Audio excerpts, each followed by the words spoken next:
Deere aspirants, screen మీద కనిపిస్తున్నటువంటి ఈ క్వశ్చన్ చూడండి. ఇది SI constable previous year question ఇది. మనం పెన్ను, పేపర్ లేకుండా డైరెక్ట్‌గా ఆన్సర్‌ని అటాక్ చేస్తాం. ఏ trader allows a discount of 10% on the calculator. Still he gains 20% profit. So, the percentage of increase of on it's cost price that has to be marked. అంటే ఆ విధంగా జరగాలి అంటే కాస్ట్ ప్రైస్ మీద ఎంత ఎక్కువ శాతం మనము ప్రైస్‌ని డిసైడ్ చేయాలని అడుగుతున్నారు. మీరు జాగ్రత్తగా గమనించినట్లయితే 10% డిస్కౌంట్ ఇస్తున్నారు అంటే 90% ఆఫ్ ఎంపీకి అమ్ముతున్నట్టు. స్టిల్ అతనికి 20% ప్రాఫిట్ వస్తుంది. అంటే 90% ఆఫ్ ఎంపీ 120% ఆఫ్ సిపికి ఈక్వల్. అయితే 100% ఆఫ్ ఎంఆర్పి వాల్యూ ఎంత అని అడుగుతున్నాడు.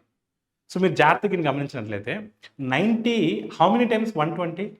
90 1/3 times. 90 once of 90, 90 1/3 time 30, 30 plus 90 120. అంటే 90 1/3.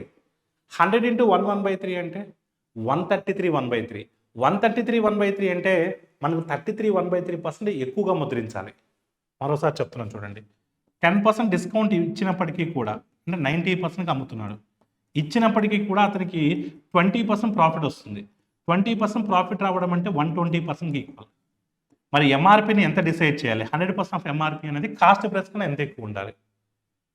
జాగ్రత్తగా మీరు అబ్జర్వ్ చేసినట్లయితే 90 ఎన్ని టైమ్స్ పోతుంది చెప్పండి? 90 వన్స్ ఆఫ్ 90, 90 1/3 టైమ్స్ 30 అంటే ఎగ్జాక్ట్గా 1/3 టైమ్స్ పోతుంది. 100 ఇంటూ 1/3, 100 ఇంటూ 100, 100 ఇంటూ 1/3 33 1/3 అంటే 133 1/3 అవుతుంది. అంటే 133 1/3లో 100 కాస్ట్ ప్రైస్ ఉంటుంది కాబట్టి నువ్వు ఎంత ఎక్కువ ముద్రించాలి? 33 1/3% ఎక్కువ ముద్రించాలి. Thank you all of you.